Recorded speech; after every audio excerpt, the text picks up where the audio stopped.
Hey there folks, good morning. It is Monday, January the 6th of 2014 and this is 7 Minutes in the Morning. Yep, that's right. This is 7 Minutes in the Morning, your daily dose from me, your business coach. My name is Thom Rigsby and I hope you had a great weekend.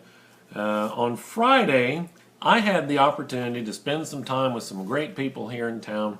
A men's group that I meet with here in town. It's really just, men about business. Actually, the name of the group is Men of Business. And so one of the things that I have the privilege of doing with that group is giving them just a little short talk on different topics. And so Friday, I spoke about, I'll just tell you what I spoke about. I started out with a story of a friend of mine that I talked to and just over the New Year's to kind of touch base with him.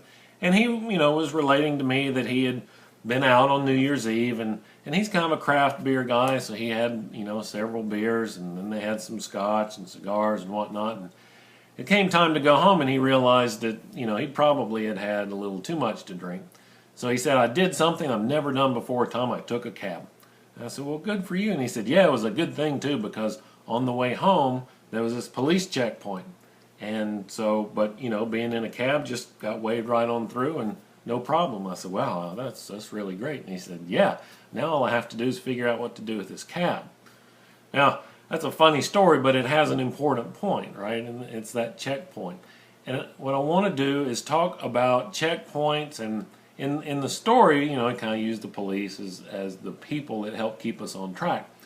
But I want to talk about how we keep on track with our New Year's resolutions. We've been talking a lot about that the last couple of weeks, and a lot of people have asked me, how do I do that? How do I stay on track?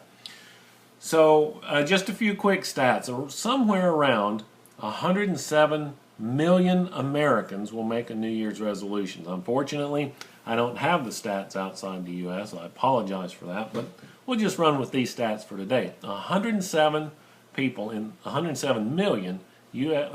the U.S. will make a New Year's resolution.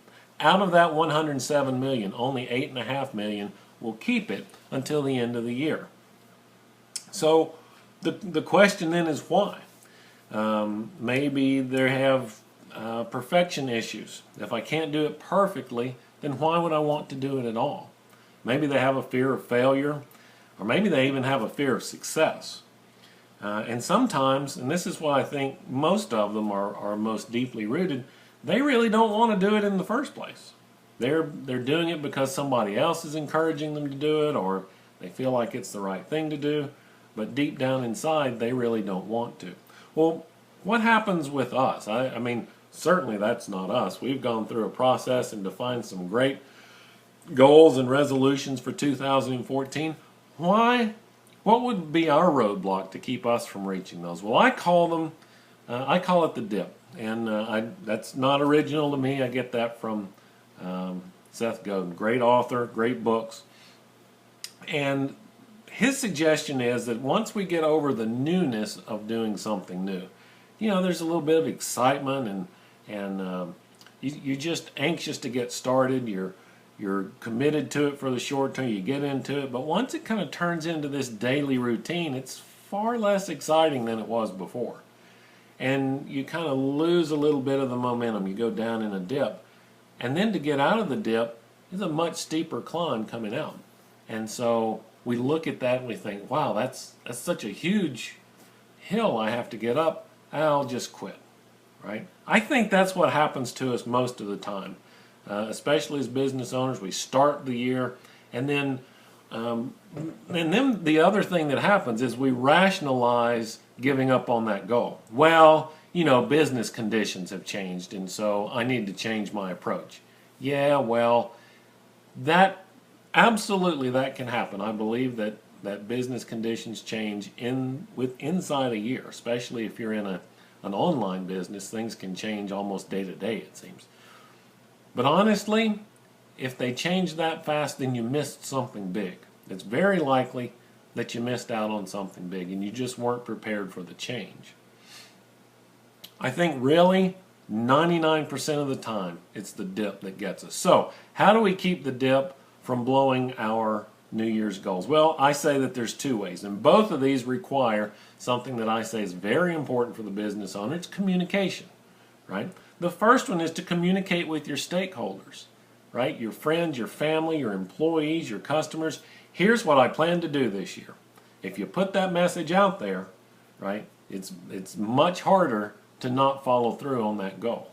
The second way to go about it is to get a group of people together, kind of like this group I had the chance to speak to on Friday, who are going to hear what your goals are. They can give you feedback on those goals, and then throughout the year, they can help hold you accountable. Now, there's lots of different terms for this, and this is a kind of loose association, not really a mastermind, but it could turn into that. But for a mastermind, I think you have to have a much smaller group, somewhere in the 4 to 6 people range. And if you don't have one, strongly encourage you to look for somebody. Look for a couple of people that you can get together with, brainstorm problems, brainstorm solutions, and together grow each other's businesses. Now, if you are at this point of the year and you still need help defining your goals, or you just like some one-on-one help with attaining your goals, I want to encourage you to reach out to me. Just send me an email, tom@thomrigsby.com.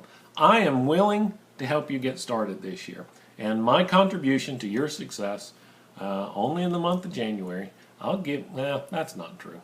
But for the month of January for sure, I'll give you 30 minutes of free coaching. Just do a strategy session, hear what your goals are, and help you kind of solidify those goals and come up with a plan of action. Don't worry about paying for it. We'll talk about that if you need the help. Send me an email, tom@thomrigsby.com, and we can get started with that. So before I go, I want to leave you with a quote that I hope will kind of help tie all this together. It comes from Randy Pausch. If you haven't read his book, The Last Lecture, or seen the video, very, very inspirational stuff. I would encourage you to check it out. Here's the quote. It says, "The brick walls are there for a reason. They are there to give us a chance to show just how badly we want it.